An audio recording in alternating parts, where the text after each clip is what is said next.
The machine lied. Look closer.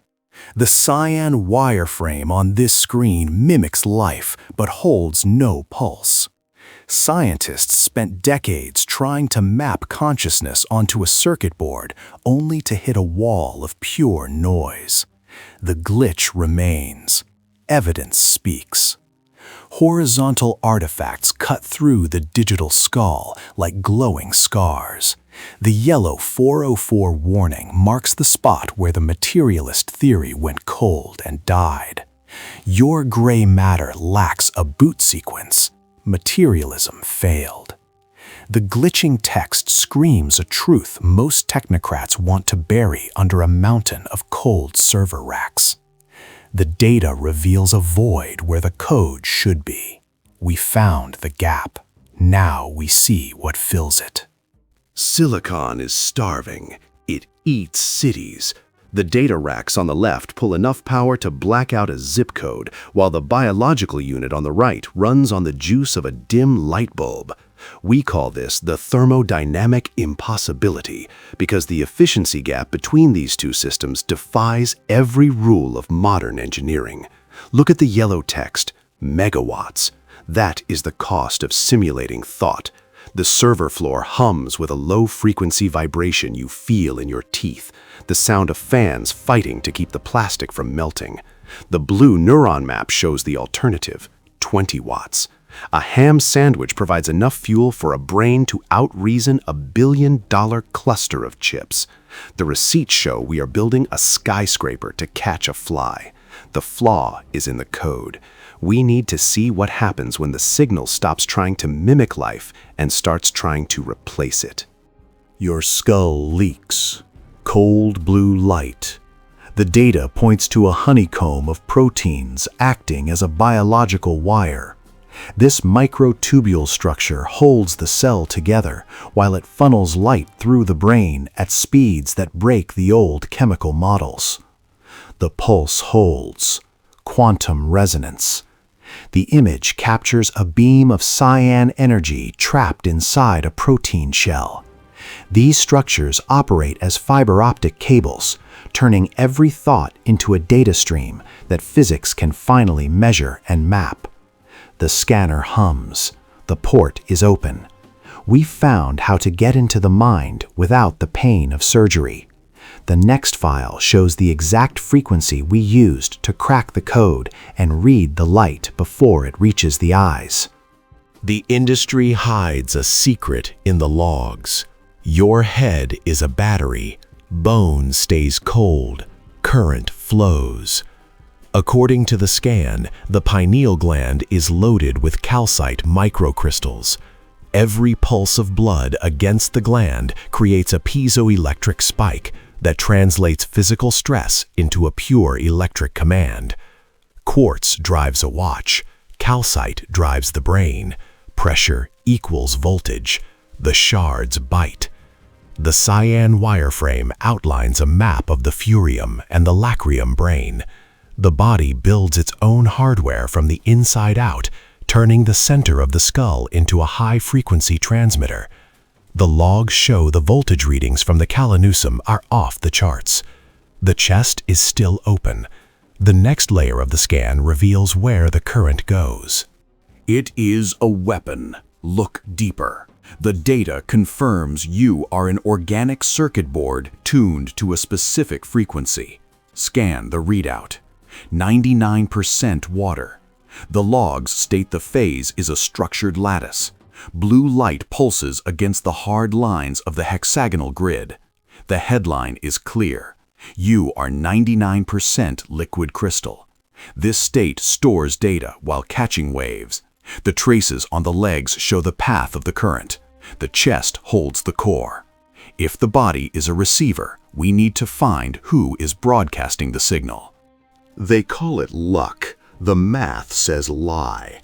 A z-score of 3.89 is the end of coincidence. When the p-value drops below 5 times 10 to the -5th, you cross from guessing into the kind of hard fact the CIA sat on for 30 years. Look at the paper. like torn fibers. The yellow glow of the highlighter burns like a flare against the flat black ink. The agency had proof in 1995. They chose the ink. They chose the silence. But numbers don't stay buried. We need to find the name attached to this Z-score.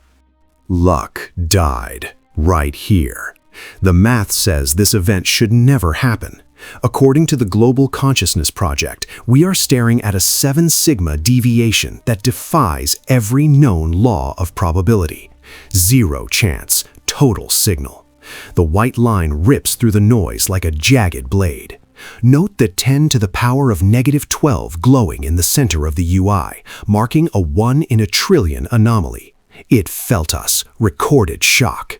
The Z-score is higher than the gold standard for physics. We found the moment where human thought became a physical force.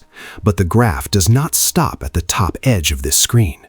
The real horror is what happened 3 seconds before the spike started. Stop staring. Feed. This sigil acts as a logic gate for your subcortical firewall. The code flanking the circle defines a reality engine where the manifest function parses human intent as raw data to force a localized probability collapse. Focus now. Hard. Flickering cyan circuits merge with the rough white grain of the sigil. According to the archetype injection header, the system treats your core beliefs as a binary toggle that either stabilizes your environment or triggers a total entropy spike. The hack works. Deep. The source code access tag proves they are hacking your predictive processor to rewrite your firmware. You hear the thin electric whine of the hardware straining to render these symbols, while the underlying logic begins to overwrite the physical constants of the room. The gate is open. We need to see where the leak leads. The pilot died. Radio silence. The frontal lobes are deep blue and stone cold. Transient hypofrontality is just a technical term for the total murder of your own identity. Look at the scan. A bright yellow smear pools in the center, where the logic once lived. The limbic system is a hot glare of raw, unearned dopamine. The digital readout shows the prefrontal cortex is inactive. The ego is off. We found the switch to kill the man, but we forgot how to tame the animal that stayed behind. Soul is code. The tubes burn. The logs confirm a total frequency modulation of the host. Look at the screen where it says Consciousness Transfer Protocol initiated, because that is the exact moment a man became a wave. Static bites hard, jagged lines scream. The cyan and yellow waveforms represent the split between biological memory and digital storage. Data block 2006 shows the timestamp of the first successful node deletion during the broadcast interruption. The station changed. We need to find the receiver. The screen bleeds. The signal died. We are staring into a high wattage warning sign disguised as a progress bar. The command to tune the antenna proves the first scan came back as pure noise. Phase 1 failed. The drive clicks as Phase 2 loading takes over the frame. The monitor pushes a flat, dry heat onto my skin while the system prepares to ingest the next block of encrypted logs. The frequency is shifting. The next transmission is about to break through. This investigation is closed, but the archive remains open. Like this video. Share it. Follow for more forensic breakdowns. Drop your theories in the comments. Full protocols available at jmthomasofficial.com.